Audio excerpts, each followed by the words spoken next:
thank the representative of Panama for the statement. Now I give the floor to representative of Greece. Thank you, Mr. President.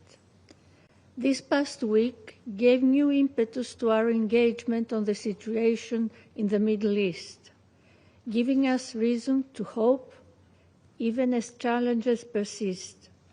Co-chaired by the President of France and the Foreign Minister of Saudi Arabia, the high-level conference for the two-state solution made global headlines, reaffirming the collective resolve of the international community for two states living side by side in peace and security.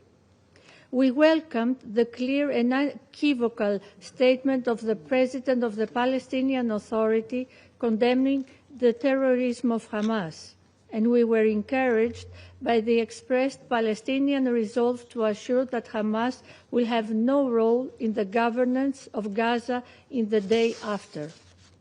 Against this backdrop, we believe the path charted by the New York Declaration must be explored and implemented thoroughly. Of course, challenges remain grave. Recent settlement expansion and settler violence in the West Bank, including against Christian communities, is a cause for equally grave alarm and further impair the prospects for peace. They need to stop now. In particular, announcements on the construction of additional settlements in the E1 area are of profound concern. Such plans, were they to be realized, would further undermine the prospect of a two-state solution. Mr. President, the humanitarian situation remains grave in Gaza.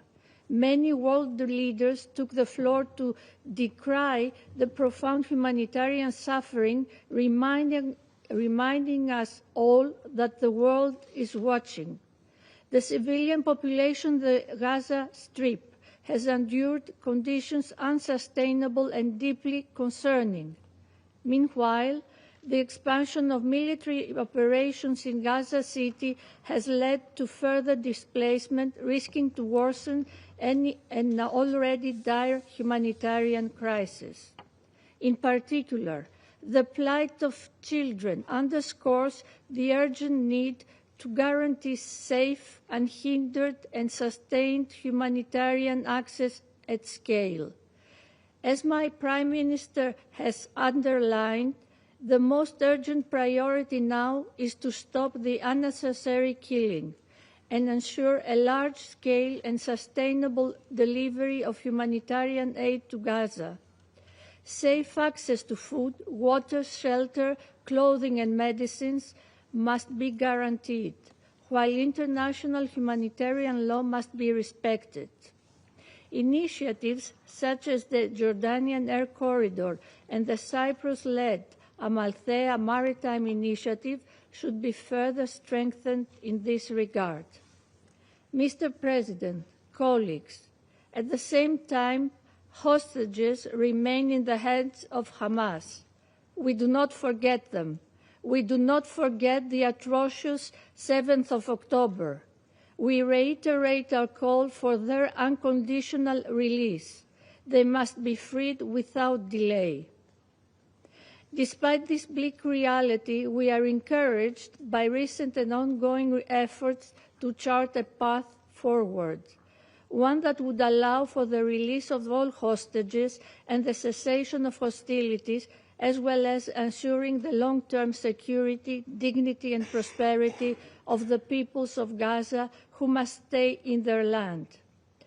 We welcome the leadership and initiative demonstrated by the U.S. President this past week and look forward to the next steps.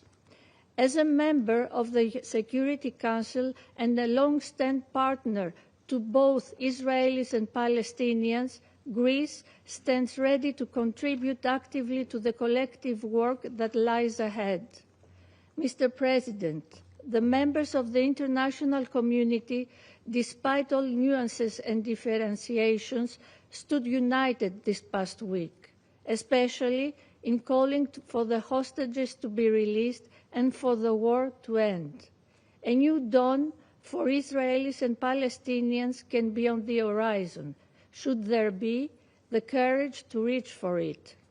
The two-state solution of both peoples living side by side in peace and security remains the only viable path forward. This past week, the international community threw its full weight behind it. Now is the time for it to be realized. I thank you. I thank the representative of Greece for the statement. Now I give the floor to Pakistan. Thank you, Mr. President. I would like to also welcome you to our UN family.